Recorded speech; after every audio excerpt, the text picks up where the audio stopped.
constituencies, new challenges. With mixed member proportional representation introduced both at parliamentary and local government level, the Electoral Commission of Zambia, ECZ, is gearing up for the August 13th, 2026 general election, having to create 70 more new constituencies from 156 to now 226. It's only 200 days to go. The question is the Electoral Commission of Zambia ready for this mammoth task? Tonight, we explore delimitation and the ECZ preparedness for the polls. My guest is the Electoral Commission of Zambia Chief Electoral Officer, Brown Kasaro. Join me shortly, right after this.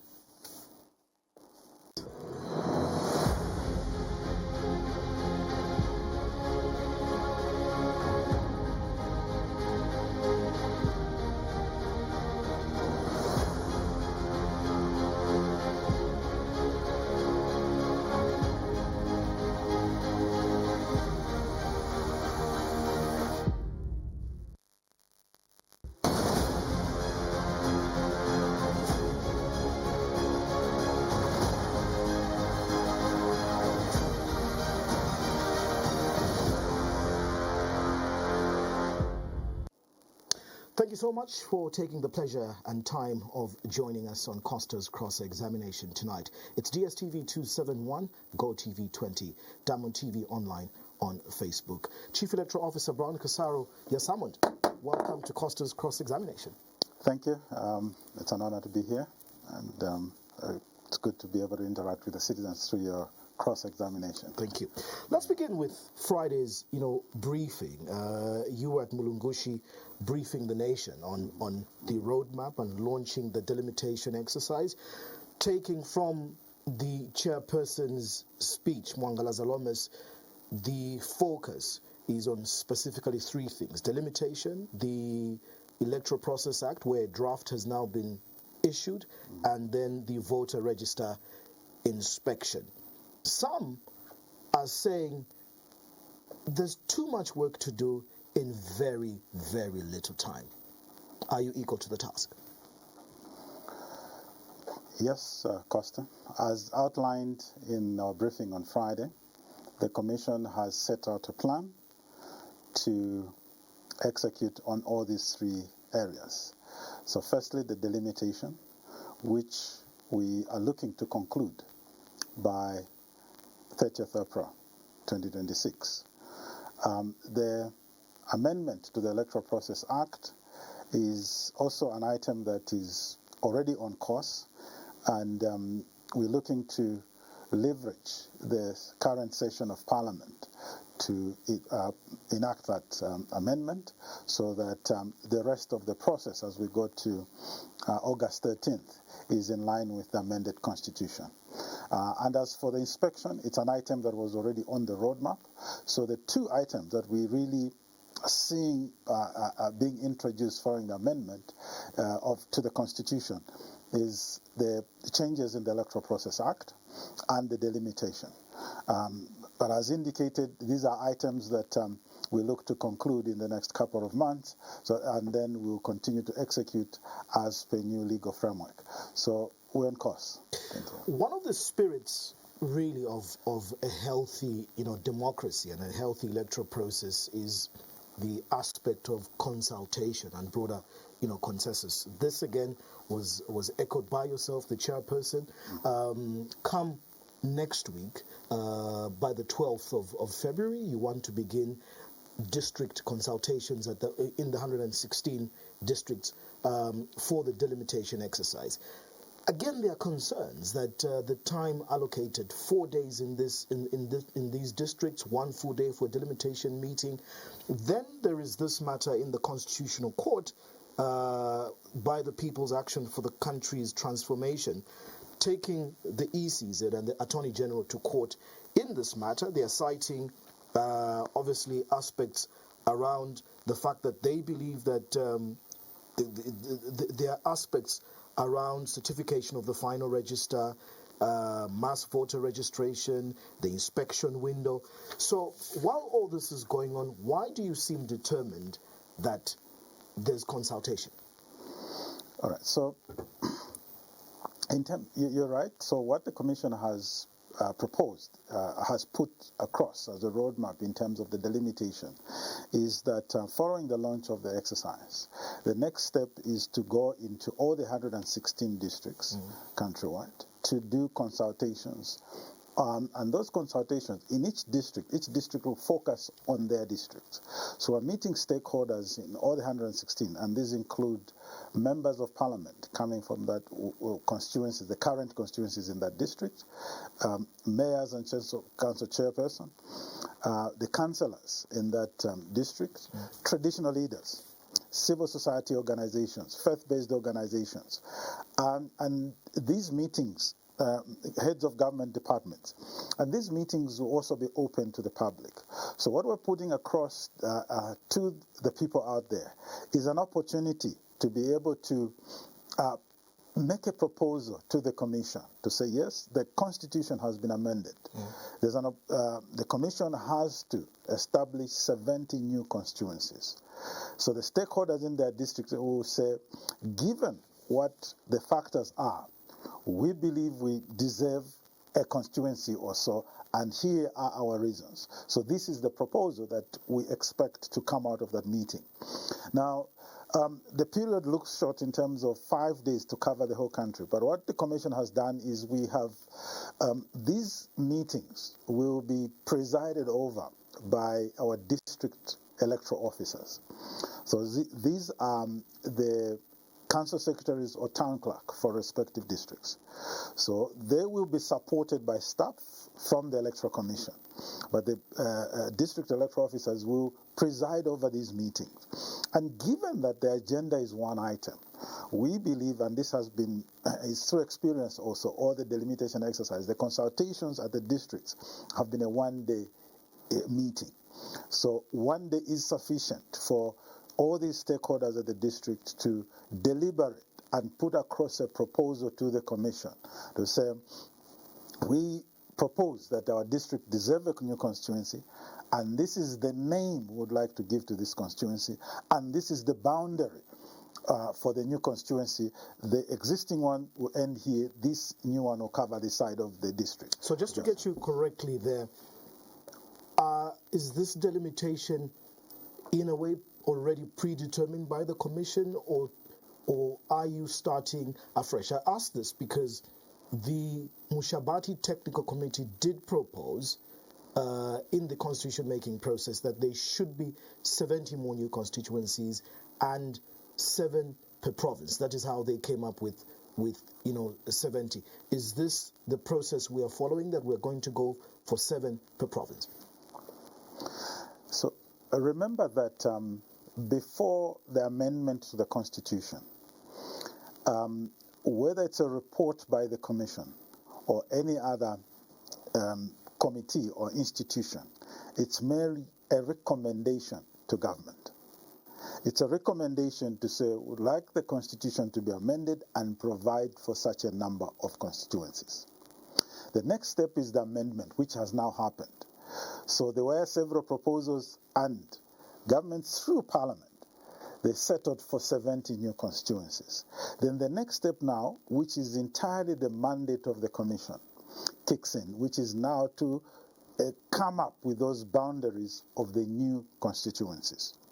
Granted, the Mushabati Technical Committee gave forward that proposal.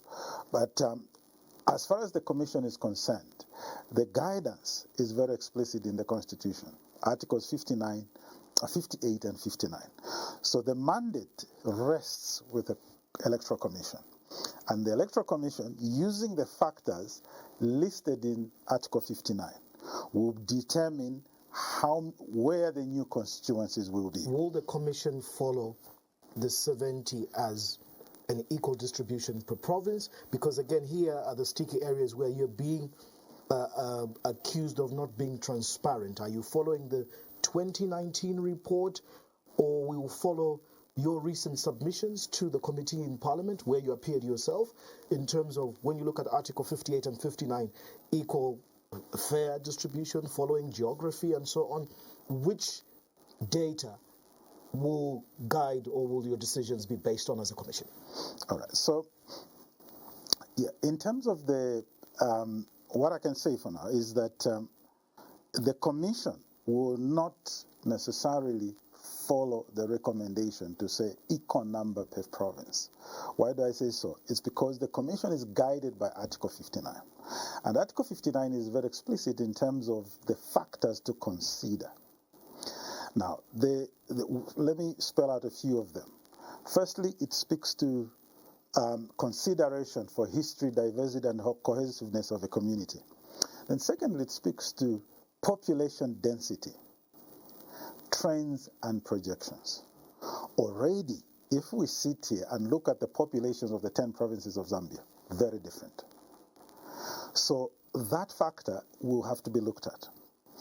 Thirdly, the Constitution speaks also of taking into consideration the communication and accessibility and the geographical features. Again, if you look at the terrain of the provinces, very different. You look at Western Province compared to Eastern Province, very diverse, very different. Then the Constitution also, one other factor it does speak to is that the constituencies have to be entirely within a district. So we cannot delimit, we cannot create a constituency that crosses the border of a district. So it has to be within. Then there's, I think it should be the last one, that clearly says you should strive for an equality of population. However, that should be balanced by the need for adequate representation for both urban and rural. So to paraphrase, that speaks to the fact that the Constitution recognizes that urban areas are densely populated. So you have a lot of people in a small area. But rural areas are sparsely populated. But then the delimitation has to take into consideration both scenarios. So with these factors that I've outlined,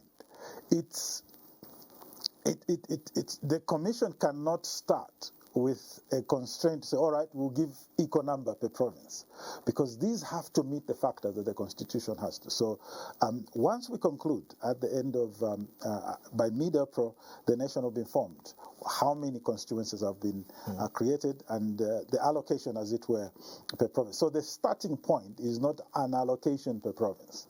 The starting point is subjecting the districts and indeed the factors there as outlined in the Constitution. Then you derive which one qualifies for a new constituency, and then you come up with a total. And then at that point, you'll be able to determine, so, all right, this province has had so many and this province has had so many.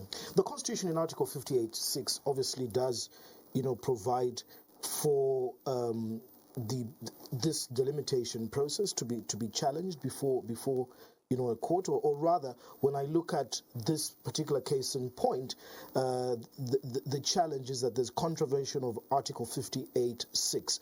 Why are we going ahead with this process, bearing in mind that there is a legal challenge before the Constitutional Court?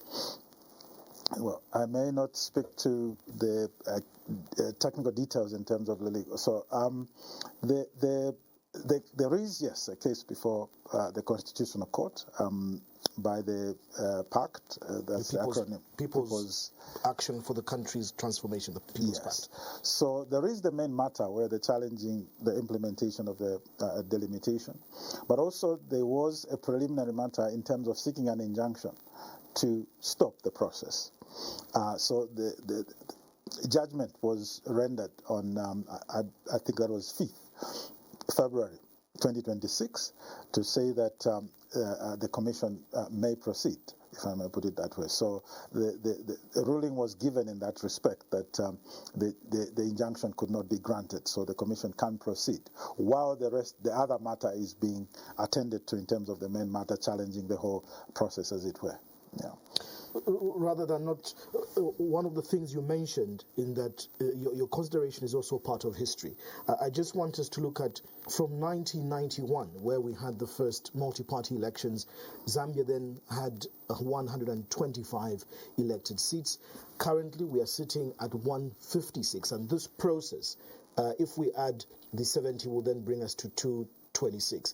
I think, bearing in mind history, how many times, as a country, have we done this delimitation exercise? And I ask this because of the debate around process, sequencing, and timing. There are those that are arguing that you are doing this in relation to an election. How have we done it in the past? Because the delimitation, again, is it constitutionally guided that it should be every 10 years, which we missed the mark, and others are arguing to say you cannot delimitate before you do the census, and that's why there's this whole confusion and the constitution coming in.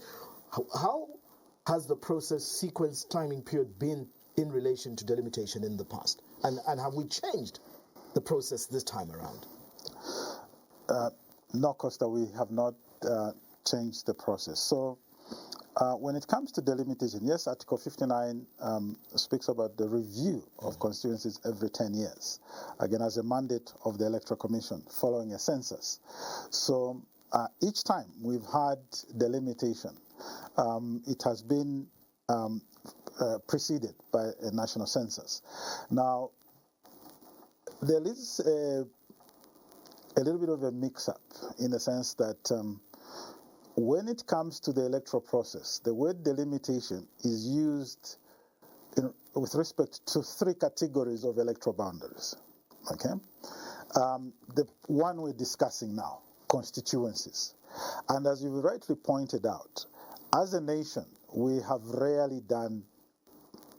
It's a countable number of times when we transitioned to the Third Republic, and then there's the recent one in 2016 when we increased by 6. So it's been a very rare occurrence that we've had delimitation of constituencies. I'll come back to it. The next type of delimitation is for ward boundaries. So this is for purposes of election to the council. So we demarcate a district into wards which are contested for by councillors. This is a mandate of the Electoral Commission. Now, then the third is polling stations, establishment of new polling stations where people can firstly go to register to vote and then ultimately cast their ballot come election day. So those are the three levels of delimitation. So the Commission has consistently done, before every major election we've done delimitation, at least every 10 years we've done delimitation of polling station, increase the number. This is guided by the tenure of census. Yes. The census has to proceed. Yeah. In some instances, like the 2010 was unique because of COVID, census did not take place, so we had to use the previous census. But in any case, it was still 2020 then. Yeah, 2020. So I was speaking to delimitation of polling. So the Commission has been consistent when it comes to the two electoral boundaries whose numbers are not tied in the Constitution. So your polling stations, entirely the mandate of the Commission to establish new polling stations. Wards, again, up to the Commission in consultation with government. So that was done in 2019, leading to the 2021 general election. So the numbers are not tied in the Constitution. Now, for constituencies, what has been happening is that the Commission would get into the ground, do an assessment, and produce a report and submit that report to government. In the report is a recommendation to inform the amendment of the Constitution in terms of arriving at the number. So the report you refer to for 2019 was not the first. There was another in 2014 and even previously. So the Commission would go on the ground. So from our assessment, we recommend, so for 2019 the recommendation would recommend 94 new constituencies be established. But before that is actualized, there has to be an amendment of the Constitution. And that did not happen in 2020 or 2021. So therefore, it remained a report as a recommendation to the executive, and that's where it sits. So based on that, the question, based on that, is the delimitation process, when we talk about the actual demarcation of constituencies, not the polling stations, not the wards, undertaken after a constitutional process or before? It's after. So this is what I was saying. The word sometimes is loosely used for the processes before, because you cannot delimit, you cannot determine new constituency boundaries without amending the Constitution, because that number is fixed in the Constitution. So before December 18th, The constitution says Zambia has 156. So the commission, in strict terms, could not demarcate those boundaries. It could merely make a recommendation. Now, after that, the constitution was amended. Now we know that is 226. Now the commission can go on the ground and establish those boundaries exactly. Say, this is the new constituency, and then we publish in the government gazette. So these now are the 226 constituencies. So that is the sequence. Now, in terms of, I think what people may be referring to is the electoral cycle. Okay, so there are certain processes that are spoken to, elections. As election practitioners, we refer to elections in terms of a cycle. It's a cyclic process, and each cycle punctuated by a general election. So in Zambia, our cycle is 5 years. So you have the pre-election period, the election period, and the post-election period. So in the pre-election period, this is the time you usually do your legal changes, and then you do your amendment of the laws and all that. Then you proceed. If you need to do delimitation, you do your delimitation. Now, this is especially for the lower level boundaries, establishment of polling stations and your wards. Let's get back to please. Yeah. So now, then you follow that up with registration of voters, and then you proceed now to the campaign period and the conduct of the poll. So now the issue is, whereas for delimitation of polling stations, you cannot do that after you've already registered voters, because voters are tied to a polling station. But let's just go back to the statement that you just made. Yes. You were saying you can not delimitate before you delimitate, then you register the voters, or it has to be the other way around? So if it's for lower level boundaries, polling stations, those have to be done before you register voters, because remember, voters are tied to a polling station. And for constituencies? Constituencies, you can, as long as you have time before a general election, you can, as we will do now, because the average voter out, not the average, every voter out there, they registered during the 2025, or indeed those that they registered before. They know their polling station. Nothing changes. That's where they're going to vote. So, but these are the challenges you're now hearing, that you already did the voter registration and the delimitation is now coming afterwards. So won't there be irregularities once these boundaries have been drawn up in terms of, and this was a question asked to you, I think on Friday, yes, and watching you were giving an example of a polling station at the University of Zambia. So here is the question, and the argument again that the ECZ this time around has done things differently, in that you've gone and registered people and then you're coming to demarcate, so meaning some will have to shift into the new boundaries. All right, so let me clarify that again, that when it comes to delimitation of constituencies, remember, as I was explaining, that the lower level boundary, especially the polling stations, those have to be delimited before you register voters, because voters have to know. Now, when it comes, that was done. So for 2020, that was done in 2019, 2020. As we, in the lead up to the 2026 general election, we've not established any new polling stations. So the polling centers remain as they were leading up to the 2021 general election. Okay. Now, when it comes to constituencies, before you get there, will there be any new polling stations for 2026? All right. So let me explain that again in a little more detail. So we speak of polling stations in two senses, as it were. Let's use the same University of Zambia example. So University of Zambia is a polling station or polling center. Now, as the Electoral Commission, for ease of administration of elections on that day, there's a threshold we put on the number of voters that can vote in a single room. Okay, so that is also referred to as a polling station. So as we sit, for 2021, for argument's sake, the University of Zambia may have had 8 rooms or 8 polling stations, but it's still in the same location. But now we registered more voters.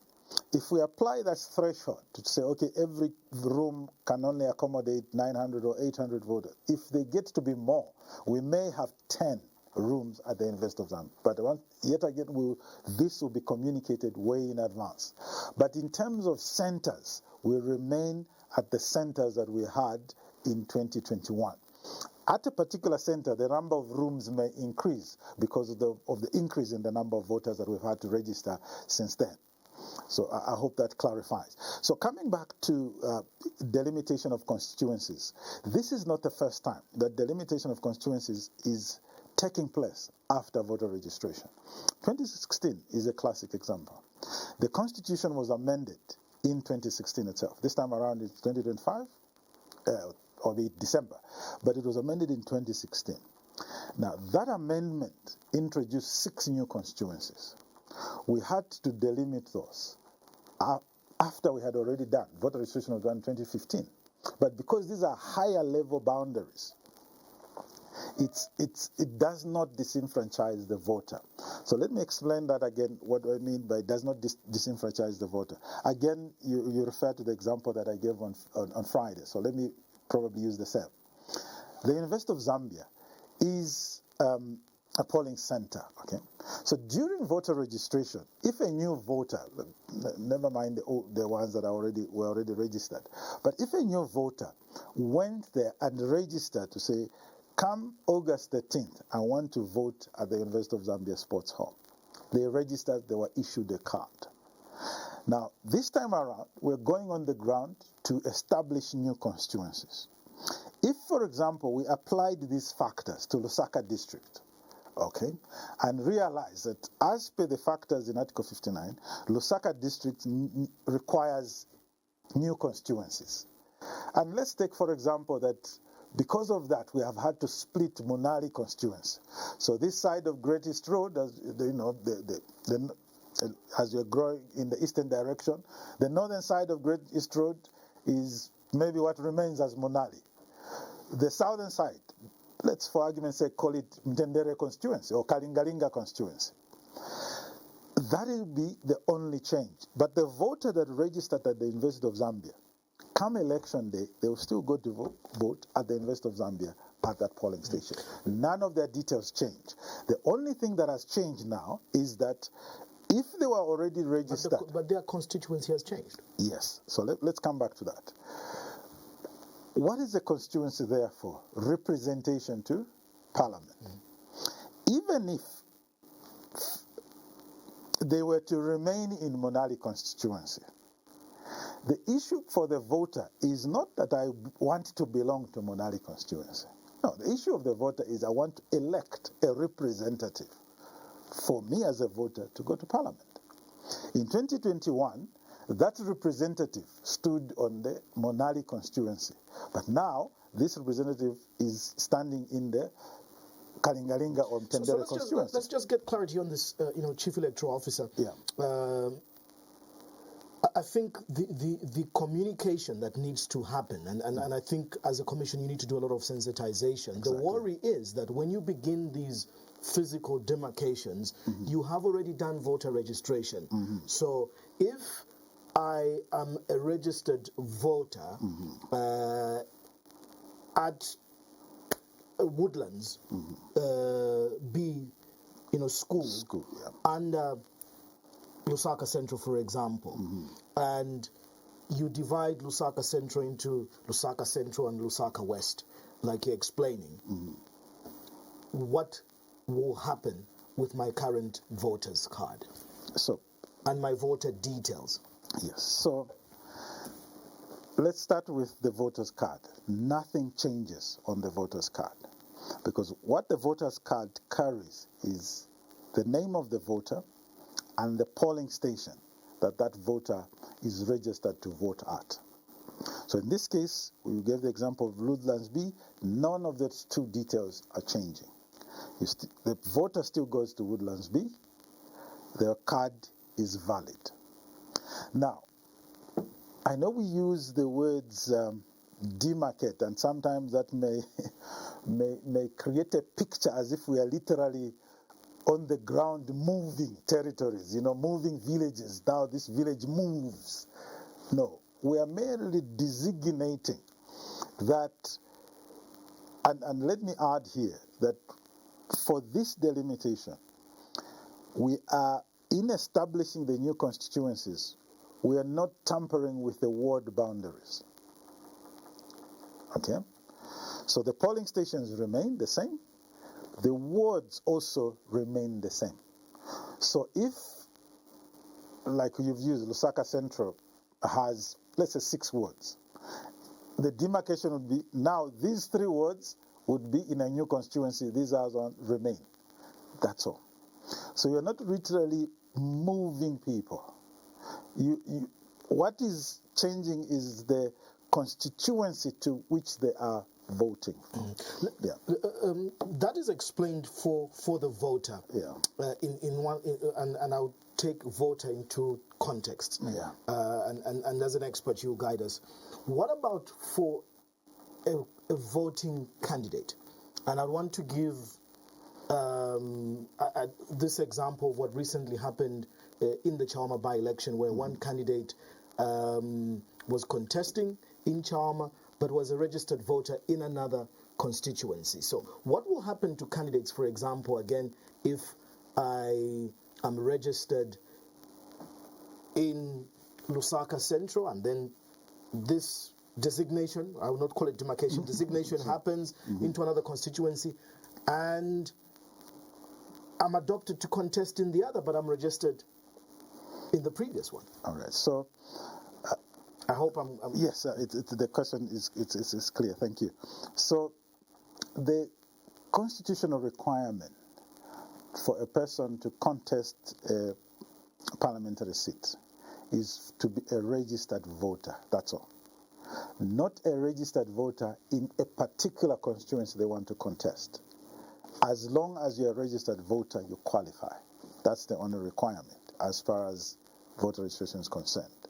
So, if ideally, the way we structure voter registration, ideally is that people or voters there went to register at the polling station closest to where they ordinarily reside. Ideally, you would expect that a person would contest for election in a community they ordinarily reside. But are you saying then, CEO, that I can register as a voter in Lusaka, but I want to contest in Kitwe? Yes. And I necessarily don't need to vote in Kitwe? No. You're a registered voter. The only thing you miss is your own vote. You will not vote for yourself. So this does not disqualify a candidate? No. A candidate only requirement is for a candidate to be a registered voter. So what was the instance in Chawama, for example? So the instance in Chawama is that the candidate for the FDD who emerged winner is a registered voter in Chama for the current registered voter, the certified. During the 2025 mass registration, the person applied to transfer, to go and register, to go and vote in Chawama. But that register has not been certified yet. So yes, they're a registered voter, but they're not registered in Chawama. So they were able to contest. But then there was a story that emerged that, for example, the previous UPND candidate could not take part because they were not registered in Chawama. The reports that we also got is that which information we gave to say the qualification is you're a registered voter on the certified. And the communication from the commission was very clear that those who registered during the mass registration are not yet on the certified register. So even if they were not candidates, even just voting, they were not able to vote in the Chawama by-election. So that was the issue. The person registered during the 2025 mass registration and was not yet on the register, the certified register, which will only be certified on 30. So they could not vote? They could not vote, and therefore they were not a registered voter. Because they had registered, but the register has not been certified. Mm-hmm. Is there still chance at this moment for people, especially with the delimitation coming through and the voter register inspection, to change? Yes, there is an opportunity to transfer. During the inspection exercise, so they are scheduled the inspection exercise to take place from 2nd of March to 8th of March, where all the close to 9,000 centers across the country will be open for all those 7 days. So all, let's use the simple word, polling stations. So all the polling stations countrywide will open for those 7 days. And a selected number, 2,000 of them, strategically located, will be equipped with the voter registration kits. If a person would like to replace a lost card, they have that opportunity. If a person would like to transfer, meaning change their voting station to another, they will be able to do that. The only thing that will not be allowed is new registrations. That one closed. Let's talk about, again, concerns from stakeholders regarding this, electoral, register. Most have asked for an external audit. Had the register gone through an external audit in recent times? Not that I'm aware of. So, probably maybe to just explain to viewers out there. When you speak about audit, is really to ascertain that the records on the register meet the legal requirements for a person to be there. So every person, all those numbers that the Commission issues, want to ensure that each and every of those persons qualifies to be on that register. Now, what the Commission has consistently stated to the public is that, look, the law provides for the inspection of the provisional register. Audit is merely a technical term, but ultimately it's really an inspection of the register, which process we've already provided for. And rather than limit it to an individual or to a firm, what is provided for in the law is public display of the register, so that members of the public, those of register, can check and ensure that the person, no person that does not qualify to be in there is there, but primarily to check that their details are reflecting as they. So just to be corrected, are you saying that the law does not provide for an audit, and what would require or what would necessitate that such an audit be done? The figures you gave out on Friday, you're saying about 1,788,405 were the new voters captured, more recently, bringing this to a total of 8.861,918. So how do we clean up those that have died and those that are of age, and this whole reconciliation? What do we call it, an inspection or an audit? Is it not necessary? So what is provided for by the law is an inspection, and that covers all those aspects. So as the Electoral Commission itself, as part of its mandate, because it's the institution trusted to come up with this register. So the aspect of what you've referred to as cleaning up is done by the Electoral Commission. When it comes to the deceased, the law provides that a person can report to say this person has since died. Submit the necessary document, that person will be taken out of the register. So all those are provided for during this inspection process. So that is what is provided in terms of making sure that the register is credible before its certification to be utilized for a general election. Out of this 1.788, what has come out is that Southern Province in particular has witnessed increased numbers on the register compared, to other, provinces. What has necessitated some of this? And I don't want to depend on hearsay, but this question has come up several times. Did you, as a commission, distribute more kits into Southern Province? Did you extend the working hours? And politics being what they are, I mean, the electoral process is part of politics and campaign. Others want to even now tie. We have not seen the constituencies to be delimitated, but saying because of these numbers, delimitation of constituencies will happen more in these places which are believed or perceived to be strongholds of some parties. Yeah, so in terms of the voter registration process, the Electoral Commission the ECZ was very transparent. The Commission said clearly that the operation will be guided by the number of polling stations right across the country. So those are what were transformed to registration centers. And as was clearly stated, the Commission was going to spend a specific number of days per registration center. And based on the number of registration centers across the country, the distribution of equipment was to make sure that within that period, we spend an equal number of days at each registration center. And this is what exactly happened. Are you in sure, terms of CEO, deployment, was the exercise fair in all provinces? Was it equal? Was the information clear? the information was very clear. In terms of advertising, in terms of deployment of voter education facilitators, the foot soldiers, to inform the public, equitable distribution depending on the numbers of registration centers in each of the districts. The start date exactly the same, closing date exactly the same. So all the whole operation did not bias any province. We approached this from an equal footing and registered the numbers that we registered. I may not have to speak to the numbers exactly, but you see, with statistics, it's easy to begin to read into rather than just look at the numbers. And I was going to ask you that as a follow-up. Based on the data, and I talk about, because you've been giving regular updates. When you gave an update at your office, I think you broke down these numbers in terms of where the trends were going. Why then, or what would the analysis tell us? Why Lusaka and Copperbelt, when you compare in terms of size, of population, in comparison to rural areas, considering the fact that Lusaka has population density and shorter distances to registration centers, why would an urban setup register lower numbers than rural areas?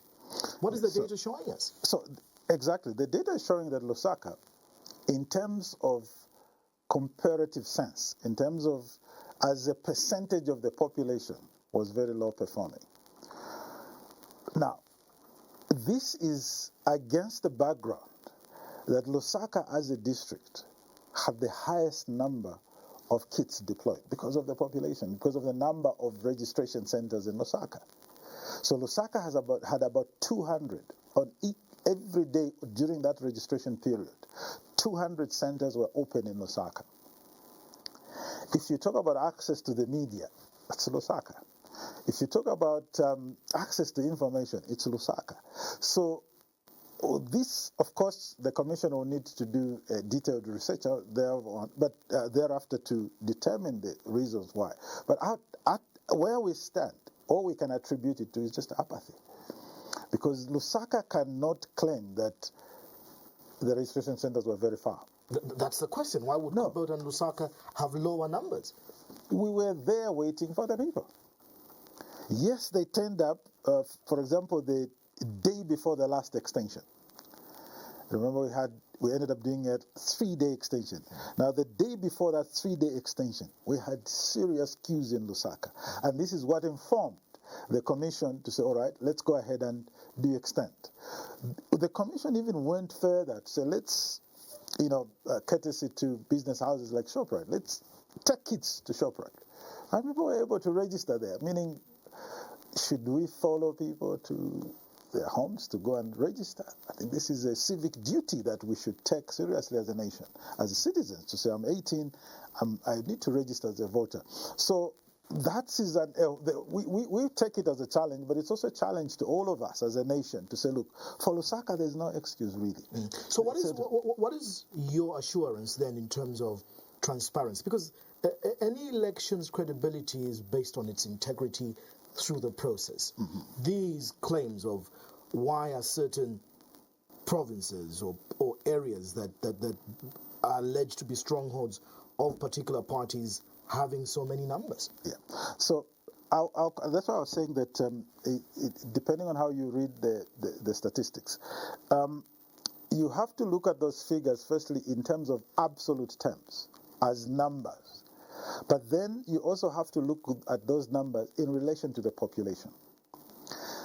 If my memory serves me right, I think Luapula province was the highest performing in terms of as a percentage of eligible citizens.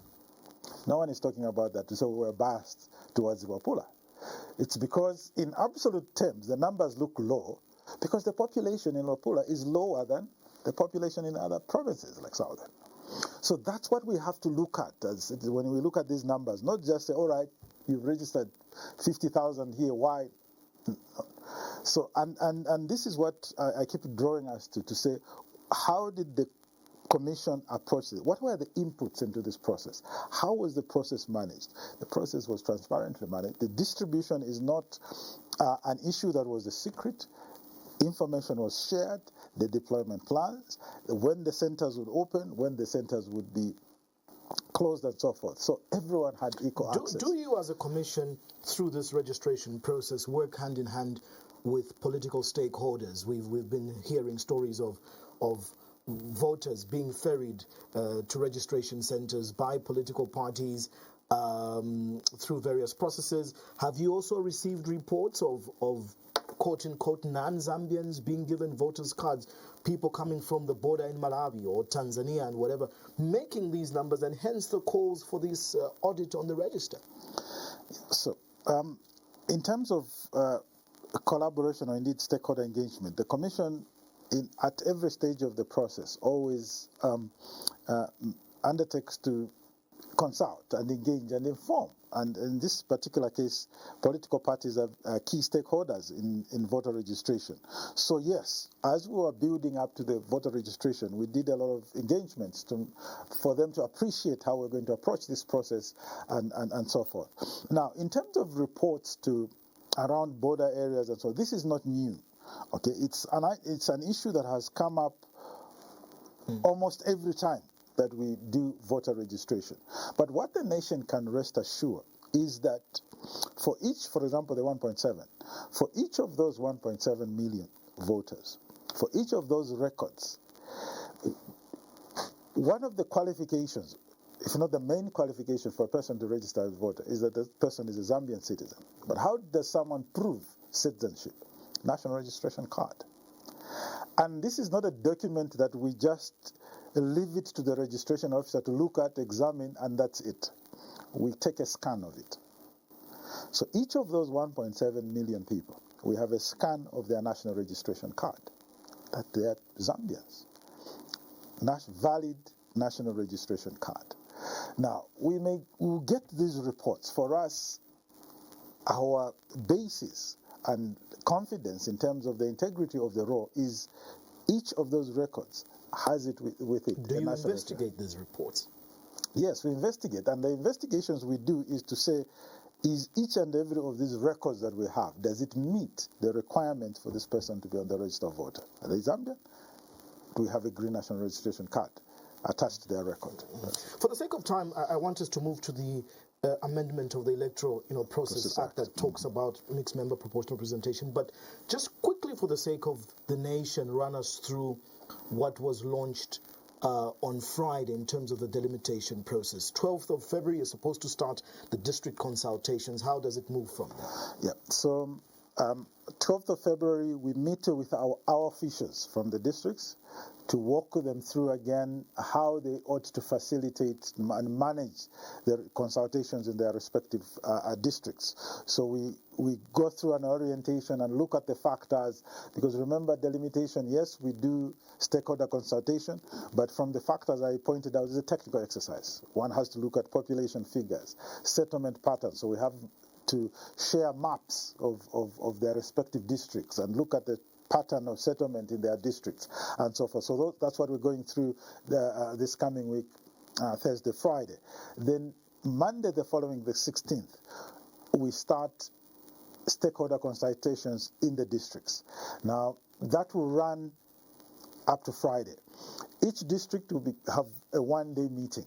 Now, we'll be right across the country, on average about 25 districts per day meeting to discuss these issues for their respective districts. They come up with a proposal outlining, this is the boundary, we want to name this constituency, that, name this, these words will fall in new constituency, these other words will remain in the old constituency, this is the name, and here's the map, and this is our proposal, and these are our reasons when we compare to Article 59 in terms of population and all these other factors. So they make that proposal, and starting the 23rd I think that week of the 23rd of February, the commission now will sit at each of the provinces, and the reports from the respective districts in that province will be presented to the commission to say, in this district, we held a meeting, we consulted, we looked at the factors, and our proposal is we deserve a constituency based on A, B, C, D. Is the one-day meeting surely enough, CEO? Because the whole thing seems very rushed. Like I said, historically, whenever we've done delimitation, the consultation meetings at the district have been one day. It is sufficient time. It's not, and looking at the stakeholders we're looking at, and looking at the subject, it's not a strange subject. It's been topical in this country for some time. So it's not, they are not coming up with these recommendations from scratch. It's things that stakeholders have been discussing, have been deliberating, and when it comes to Lusaka, for example, people always refer to Kanyama. No Kanyama. So when you call stakeholders in Lusaka, it won't be, difficult for them to say, all right, here we are with the situation we're in Lusaka, we believe this should be our new constituency, and for these reasons. And based on the roadmap, when does the public get to know the 70 new constituencies? And again, you're targeting the fact that Parliament will dissolve by May 15th. So these again will have to, the Commission will have to execute and take back to Parliament. Yeah, so the provincial meetings that I was talking about are scheduled to end mid-March. Then the Commission now will review all those submissions, again subject them to the factors, and then determine the 70. By April 15th, the nation will be informed of the 70 new constituencies through the government gazette and publication in the media, and obviously the Commission will make a statement to that effect, that these are the 70 new constituencies. And as you've rightly pointed out, they take effect at the dissolution of Parliament on May 2026. So by April, we should know. By 15th April, the nation will know the 70 new constituencies. Yeah. Let's now the argument, and this is why people are saying all these things happening. The amendment to the Constitution has brought about now the delimitation. It also brings about a different type of electoral system, because for presidential level elections, after the 2016 amendment, we went into a majoritarian, the 50% plus one voted presidential level. We are using the first past the post at parliamentary level, but now there's this new twist of the mixed member proportional representation, the 40 that have been added, and the dynamics that they bring. Now, the worry, CEO, is that we are very clear on the 40 seats for Parliament. We are not very clear at what's going to happen at local government level. Can you run us through how this will work? All right. So, you're right. The amendment to the Constitution has introduced a new electoral system.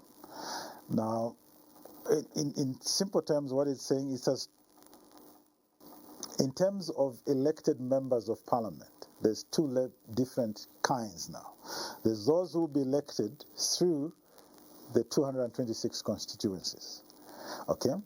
And then there's those who will be elected as a proportion of the percentage of votes their presidential candidate would have obtained. And then they nominate. Now, for National Assembly, the Constitution has provided 20 women, 15 youth, 5 persons with disability. For local, 40 in total. Yes. For the local government, the Constitution says to be prescribed. And this is one of the items in the amendment to the Electoral Process Act. So the draft bill that has been circulated is proposing that a certain classification of, so depending on the number of current wards that are in a particular district, then a number of seats for proportional representation are recommended. Let me probably refer to the actual. Please, because it's 200 days before an election, CEO Kasaro, and either this is being kept a secret. Shouldn't we be very clear on where we're going?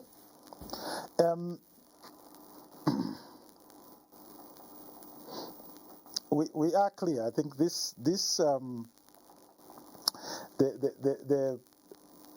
amendment to the Electoral Process Act outlines this. Okay, so the councils have been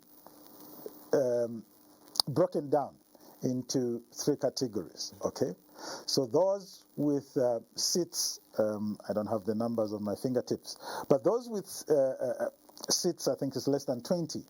Okay, who nominate for. When we're talking seats, these are wards? Yeah, wards. Okay, so the prescription here follows the principle of the National Assembly. If you notice, in the National Assembly PR seats, we have women with more seats. Then the second level is youth, and then persons with disability. So you have 20, 15, 5.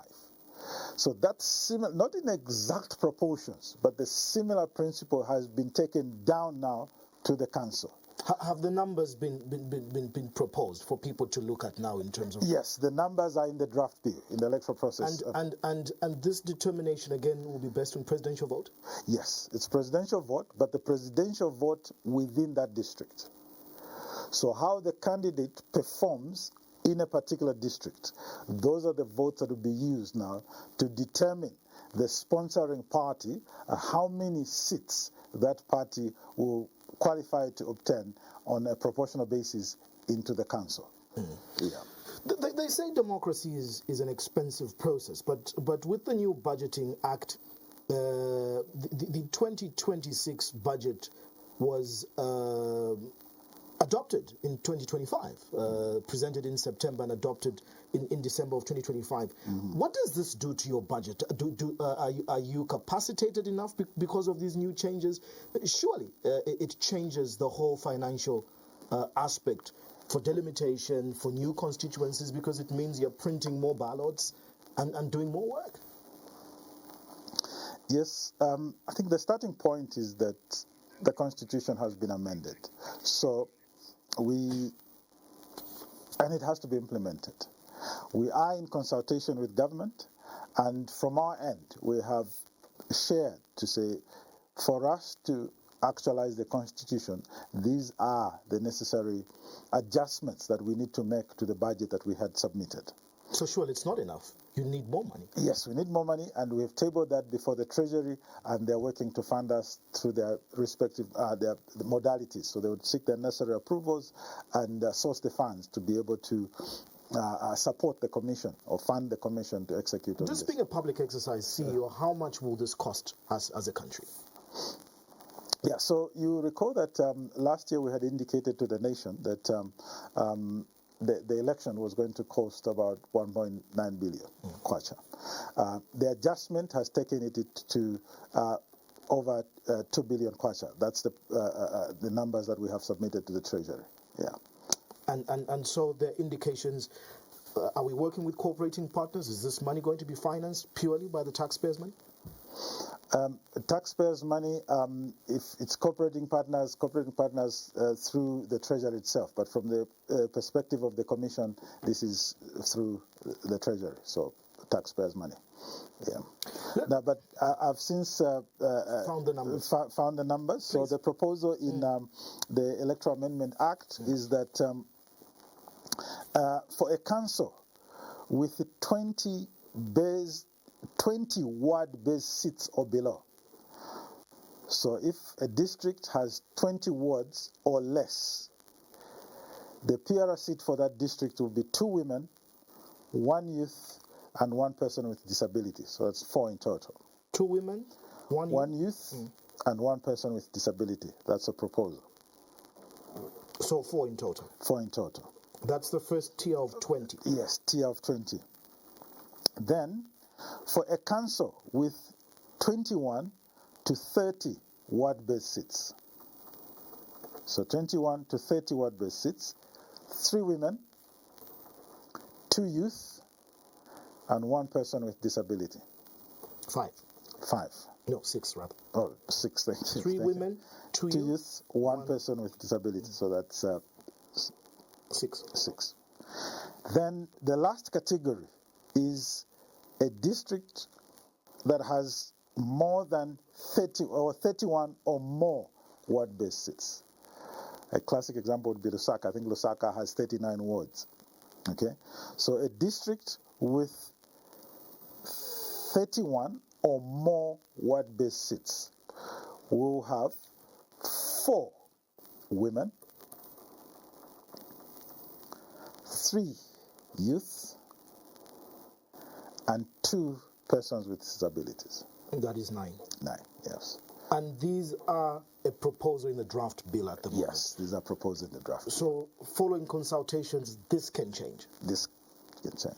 Run us through again the process and the timelines for the Electoral Process Act. So, with this draft bill now, we're proceeding to have consultations this coming week with stakeholders. We shared it for them to read through and then we'll have consultations this coming week where we expect to receive feedback. And this will be handed over to the Ministry of Justice. And through the Ministry of Justice, the bill will be tabled before Parliament in this session. Okay, this is a legislative session, so it will be, and I think I think I'm well informed that I think Parliament will adjourn mid-March. So the target is that before Parliament adjourns, this bill is considered. And as the process in Parliament, the bill will be read at some point. It will reach a committee stage where, again, stakeholders will have an opportunity to make submissions in terms of the provisions in the bill.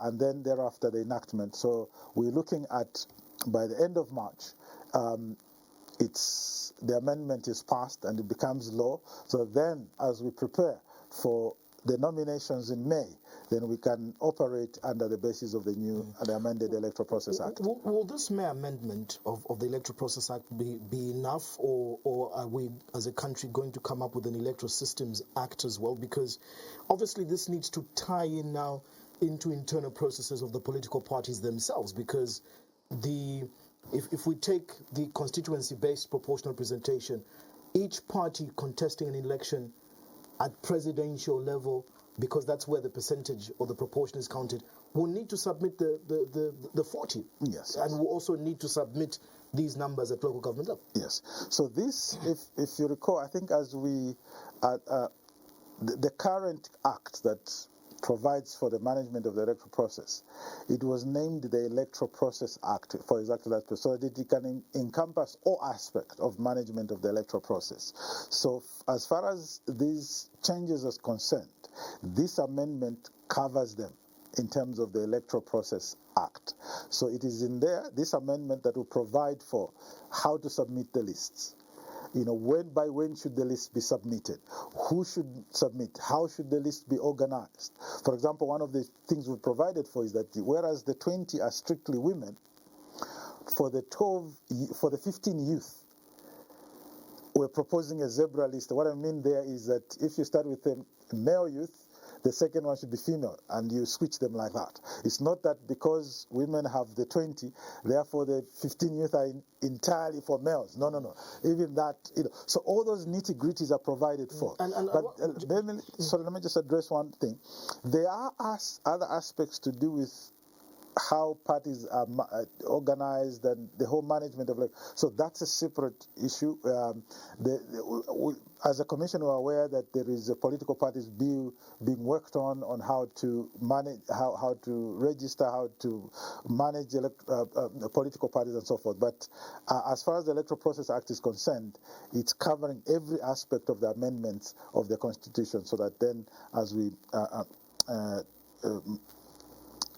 actualize the 2026 conduct the general election, we are in line with the Constitution. I was going to ask a writer to say it's very straightforward to determine who is a woman, unless in other jurisdictions. But what criteria are we going to use for youth? Because there's different definitions of youth in Zambia. Others are saying 30, anyone below 35. Others use the AU.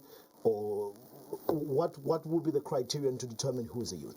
Yeah, so the Constitution provides for that, so 35 years and below.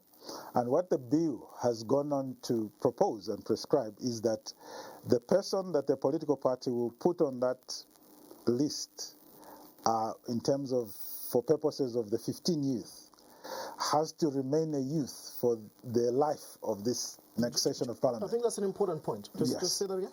So, in short, one has to, by the end of the next session of Parliament, they still need to be a youth. So you cannot nominate someone who's 34 years. So if you're contesting the 2026 election as a youth, at least you must be 30. Yeah, somewhere there. So that the oldest you can be is 30. By 2031, you must be within 35, yes. So maybe 29 or 28. Yeah. So the oldest you can be is 29, so that by come 2031, you're not 36, you must be 35 and below. Yeah. Very quickly, there are certain statements or rather regulations that you've issued as we go to the election. One of them we saw in the by-elections is that you, part of is it under the Act you're saying that political parties should not campaign using regalia of candidates or people who are later. We want clarity on that. More recently, last week, you also issued a statement saying presidential candidates participating in elections should make sure that they now begin to submit to the Commission copies of their certificates from the Registrar of Societies. But we are seeing now alliances, and certainly our Constitution does provide for freedom of association and alliances. You're being now accused of overstepping, trying to disenfranchise people and their democratic and constitutional rights. Yeah. So I think two things there. Firstly, it's to do with regalia. Yeah. So yes, the Constitution provides for freedom of association and assembly. Now, when it comes to contestation in an election, the Electoral Process Act provides for how that ought to be done.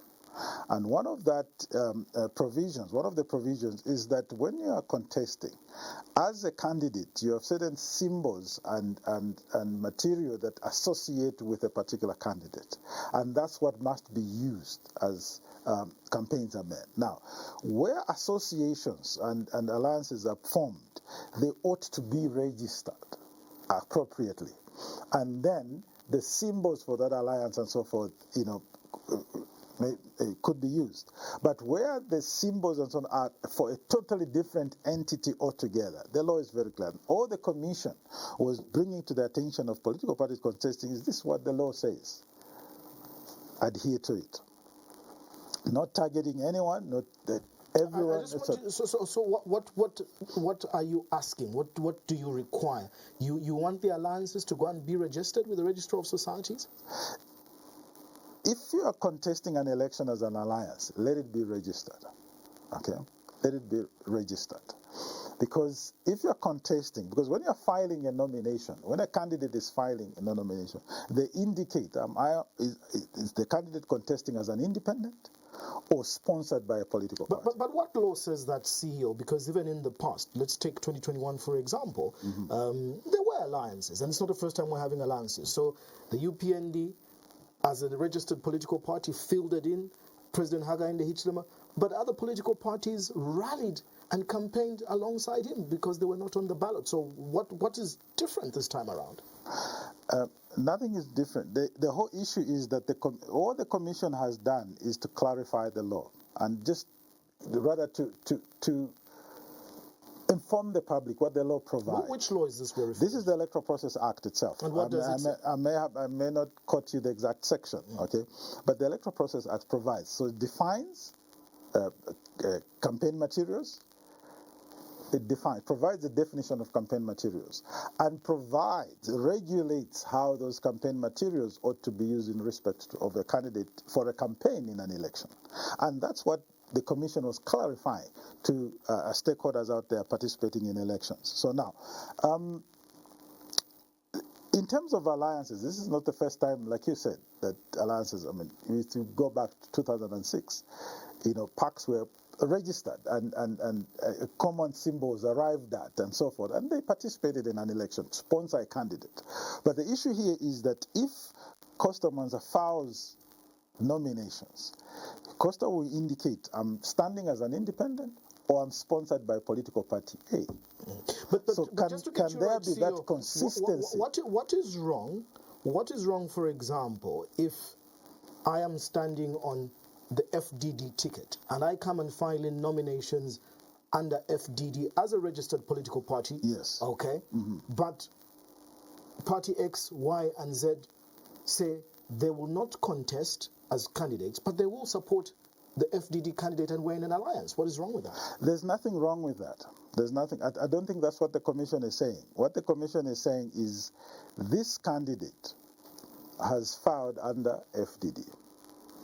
And FDD has the campaign material and the symbols that are associated with FDD. Use those symbols, use those materials that are associated with FDD to campaign. Others can support you. Why can't the other parties supporting you use also their materials as a political party supporting you? That is what the law says. The Electoral Commission is there to implement, and that's what we shared with the public. Remember, the law was not drafted by the Commission, as it were. The Act explicitly says that a political party that says they will not participate cannot support another candidate? No, I think we're mixing two things. We're mixing support versus using symbols and material belonging to that are different from the person that is contesting and under what ticket they're contesting. So to get you correctly, yeah. We know that the MDC with President Felix Mutati is in an alliance with the UPND. So they cannot stand on a campaign platform wearing an MDC T-shirt while supporting President Hichilema. They cannot distribute campaign material while in MDC and saying vote for the UPND candidate. They cannot do that. No, but this is what has been happening because they refer themselves as the UPND alliance. So what you're speaking to is enforcement, okay, which the Electoral Commission works in collaboration with the police and other law enforcement agencies in terms of enforcement. But what we're speaking to is... Which you've not done, and this is why the opposition are crying foul that you're being selective. No. Spelling out what the law says is not being selective. It's stating what the law says. Okay? Enforcement is the next step now. So we've been spelling out that this is what the law says regarding symbols and campaign material. Then when it comes to enforcement, it's an item that as we start with the education and then we can graduate, say now that you are aware that this is how we ought to conduct ourselves on the campaign field, can you then adhere to these provisions? So what we've done for now is merely steps. And you're saying those provisions are in the electoral process? Yes. In the statement that we did issue to the public, should be I think section 28. Section 2 defines campaign materials, and I think it's section 20. In the statement that we issued as the Electoral Commission, we're very explicit in terms of the actual provisions in the Electoral Process Act. Does the law also disallow, for example, and we've seen this world over, that, for example, if UNIP says we want to continue the legacy of our founding father, KK, and they've got material with KK there who is not active on the ballot, if the PF, for example, said, or the MMD said we want to have Chiluba or Sata or Lungu, does the law disallow that? The law just merely defines campaign material. So if those symbols and images associated are defined under that particular party or organizations, well and good. So my final question is on this statement from last week. Just to be very clear, what are you asking parties do with the Register of Societies? That they should go and register their alliances? So firstly, let me correct, there's a misconception. There was a forged statement that was issued, I think that was January 31st. And in which case we are in the process of reporting to the police. There was a forged statement to the effect that the commission was saying, had altered the nomination requirements for presidential candidates. No, and that statement was, we issued a disclaimer, clearly, categorically saying we had never issued such a statement, and explaining to the public that the qualifications for nomination for any elective position, presidential, National Assembly, are outlined in the Constitution.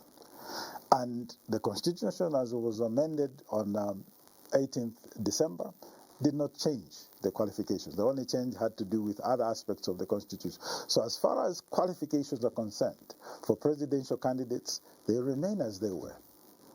And that's what the Commission will follow when receiving the nomination papers. So the public, rest assured, if you qualify as per Constitution, you can rest assured that you submit your nominations and as has been done before, and you should be able to contest it. So there's no credence that you're asking for certificates from the Registrar of Societies? What has been provided for in the Electoral Process Amendment Act is really to clarify this issue, to say, which has always been there, to say, if a candidate A says that I'm being sponsored by party A, can we have documentation to show that the party has really sponsored you? We're not saying, can you demonstrate that you're a member of that party? Can you demonstrate how long? No. We're saying this particular party has sponsored a candidate, whether it's presidential or parliamentary. So the party, you want the party to write to the ECZ? Yes, which has always been done. The party issues an adoption. Nothing to do with the Registrar of Societies? It's a document from the party. Registrar of Societies to show that for me to sign as an official office bearer for that political party. Because for us to receive a document, it's the same as, for Diamond TV, Diamond Media. If for a document to be recognized as official, you have to be an office holder within this institution. So it's the same for a political party. I think the law is clear there that the Secretary General is the executive. So can the Secretary General advise? It's nothing to do with the membership. For the candidate, the candidate is not the issue. If I'm being endorsed or adopted as a candidate for political party X, all you're saying is the Secretary General or the office bearer of that needs to write and clarify. Give you an adoption certificate. So when you say write and clarify, it's like an essay and explain. It's just an adoption certificate. As Party A, we have adopted Costa Mwansa as a presidential candidate. Full stop. Finally, CEO, is the Commission ready to deliver a free, fair, and credible election with all these things to happen in the next probably 100 days before Parliament dissolves, or 200 days before August 13th? Yeah, so the nation out there can rest assured that the Commission will conduct the 2026 general election on 13th August. And this assurance is based on the roadmap that was put across. And the nation will be following as we implement step by step, because these things build one on top of the other. So right now we're saying the next thing we're doing delimitation.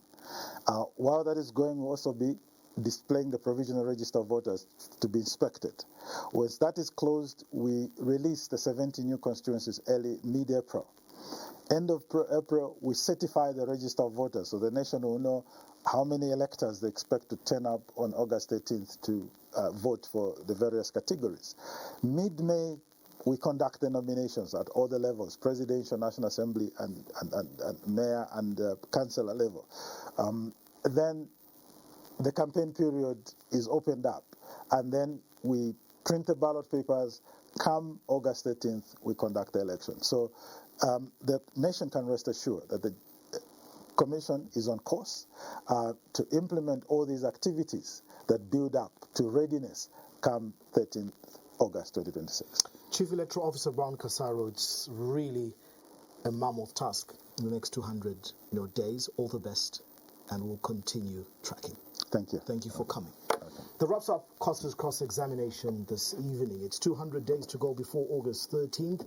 The delimitation roadmap has been given, and obviously the aspects that the Commission has laid out in terms of the entire electoral calendar, from delimitation to the aspect of the mixed proportional representation and the voter register inspection, all in readiness for the election. Costa Cross Examination is now adjourned.